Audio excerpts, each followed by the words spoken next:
বাংলাদেশের অত্যন্ত প্রসিদ্ধ ও বৃহত্তম শিল্পাঞ্চল প্রাচ্যের ডান্ডিখ্যাত নারায়ণগঞ্জ। শীতলক্ষ্যা নদীর পাড়ে অবস্থিত বিখ্যাত নদীবন্দর নারায়ণগঞ্জ শিল্প ও বিনিয়োগের অন্যতম সূতিকাগার হিসেবে সর্বদাই ছিল সংবাদের শীর্ষে। 1996 সালে আওয়ামী লীগ ক্ষমতা গ্রহণের পর নারায়ণগঞ্জ ভিন্নভাবে সংবাদের শিরোনাম হতে থাকে। সরকারদলীয় সংসদ সদস্য শামীম ওসমানের উদ্ধত্যপূর্ণ আচরণ ও সন্ত্রাসী কর্মকাণ্ডে শিল্পনগরী নারায়ণগঞ্জ হত্যা আর আতঙ্কের নগরী হিসেবে নতুন করে উঠে আসে সংবাদের শিরোনামে। জাতীয় নেতৃবৃন্দকে নিয়ে প্রকাশ্য জনসভায় উদ্ধত্যপূর্ণ কটাক্ষ, বেগম খালেদা জিয়ার রোড মার্চে হামলা, দলীয় কার্যালয়ে বোমা হামলা করে মানুষ হত্যা সহ প্রতিটি অপকর্মে নেতৃত্ব দেন শামীম ওসমান। আর এসব জঘন্য কর্মকাণ্ডে সরকারের হাইকমান্ডের সায় রয়েছে বলে প্রকাশ্যে ঘোষণা দিতে থাকেন। 24 তারিখের পরে খেলাবে, তুই তোর খালেদা জিয়া, তোর জামাত, তোর হেফাজত সব নিয়ে আমরা খেলবো। আমার যে বিশ্বাস, এই সরকার যেভাবে কাজ করছে অন্য সরকার ক্ষমতা আসবে না, এটা হলো এক। আর দ্বিতীয়, কনফিডেন্সের কারণে এরকম মরিয়া হয়ে বসছেন। কনফিডেন্সের কারণে মরিয়া হচ্ছে না, সেভাবেই এলাকাটাকে গড়ে তুলতে চাচ্ছি। 2 নম্বর যেটা হচ্ছে, যতবারই আমি চলে গেছি আমি কিন্তু আমার পার্টির একদম সর্বোচ্চ হাইকমান্ডের নির্দেশ ছাড়া যাইনি। 2001 সালের জাতীয় নির্বাচনের পর শামীম ওসমান দেশ ত্যাগ করলে কিছুদিনের জন্য থেমে থাকে আওয়ামী লীগ ক্যাডারদের দৌরাত্ম্য। 2008 সালে আওয়ামী লীগ পুনরায় রাষ্ট্র ক্ষমতায় ফিরে এলে আবার শিরোনাম হয় নারায়ণগঞ্জ। নারায়ণগঞ্জ শহরকে সিটি কর্পোরেশন ঘোষণা করে তাকে মেয়র নির্বাচনের সরকারি অপচেষ্টা প্রতিহত করে দেন এলাকার সংগ্রামী জনতা। এতে ক্ষিপ্ত হয়ে আরও বেশি হিংস্র ও প্রতিহিংসা পরায়ণ হয়ে ওঠে তারা। স্থানীয় আওয়ামী লীগের প্রতিটি নেতাকর্মী হয়ে ওঠেন এক একজন দুর্ধর্ষ গডফাদার। অপহরণ, খুন আর সন্ত্রাস হয়ে যায় নিত্য নৈমিত্তিক ঘটনা।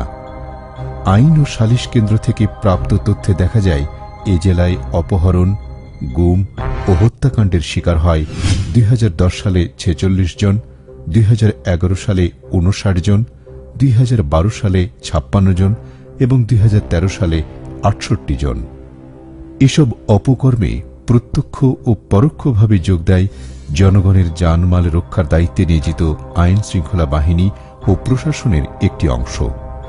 ফলে সরকারের এসব অনাচারের বিরুদ্ধে প্রতিবাদের পথ হয়ে যায় রুদ্ধ।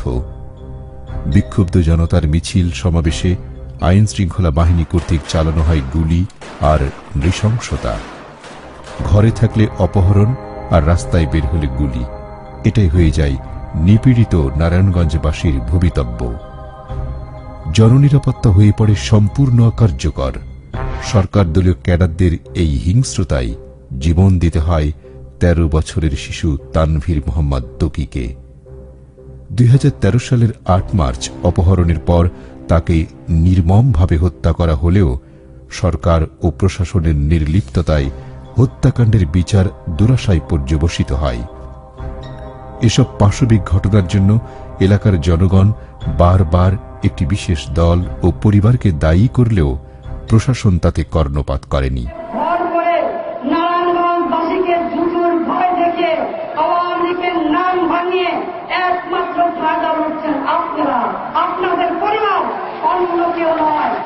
এমনকি 2014 সালের 5 জানুয়ারির প্রহসনের নির্বাচনে বিনা ভোটে এমপি নির্বাচিত করে পুরস্কৃত করা হয় এসব সন্ত্রাসীদের।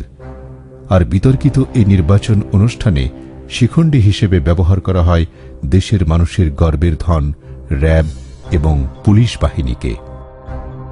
2014 সালের 27 এপ্রিল ঢাকা নারায়ণগঞ্জ লিংক রোডে বিরামহীনভাবে চলছে যানবাহন।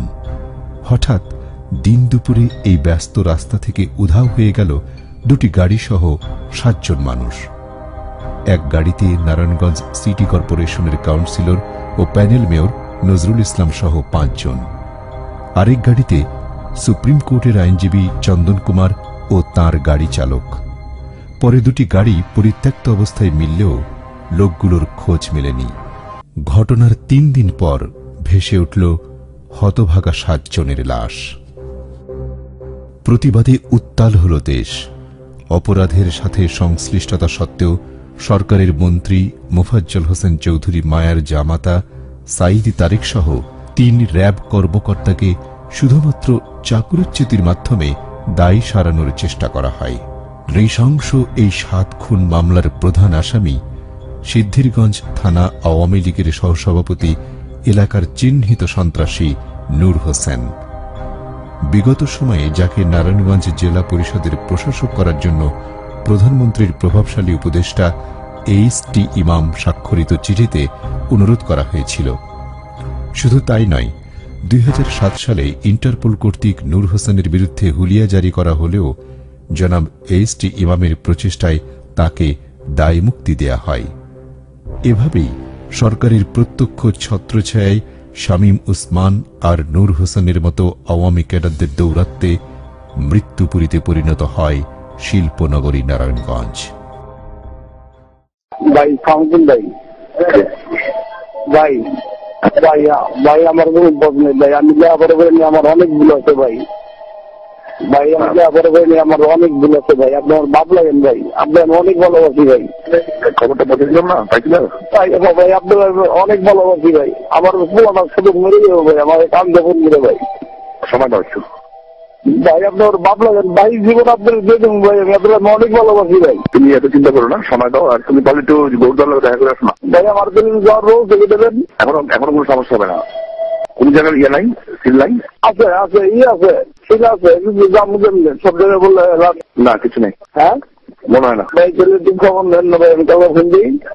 আগাতে থাকো, অনেক ঠিক আছে ভাই। তুমি শুধু ওই জায়গাটাতে যাও। ভাই এত ছোট বাচ্চা থাকবে এইটুকু কিচ্ছু হবে না, চিন্তা করো না, তুমি অপরাধ করো নি ভাই। ভাই আমার জীবনে আমি কোনো ক্ষতি করে দেখারো ভাই, আমার মনের অনেক বড় জোর ভাই। আমি জানি ঘটনাটা অন্য ঘটে, আমাদের একসাথে ঠিক আছে।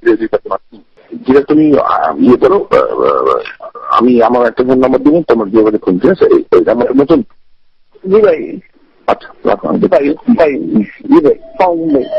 নূর হোসেনের বিশাল অপরাধ সাম্রাজ্য উচ্ছেদের নামে লোক দেখানো অভিযান চালানো হলে দেখা যায় গোটা নারায়ণগঞ্জ জুড়ে তাদের এসব অপকর্মের নেটওয়ার্ক গড়ে উঠেছে ধারাবাহিকভাবে। প্রশাসনের চোখের সামনে এবং নির্বিঘ্নে এত সব নানা নাটকের পরও আজ পর্যন্ত ধরাছোঁয়ার বাইরে রয়ে গেছে সেই নূর হোসেন সহ মামলার এজাহারভুক্ত সব আসামি। 2014 সালের প্রথম 5 মাসেই নারায়ণগঞ্জে অপহরণ আর হত্যাকাণ্ডের শিকার হয়েছেন 56 জন মানুষ। অপরাধের শিকার ব্যক্তিরা নজরুল আর চন্দনের মতো প্রভাবশালী হওয়ায় সেটা খবরের হেডলাইন হয় বটে, বাকিদের কপালে তাও জোটেনি। বিচার তো দূরের কথা, ক্ষতিগ্রস্ত পরিবারের খবরও রাখে না কেউ। অপহরণ, গুম আর হত্যাকাণ্ডের সাথে যখন দেশের সরকার দলীয় নেতৃবৃন্দের সরাসরি সম্পৃক্ততা থাকে, তখন কে করবে এসব অপরাধের বিচার?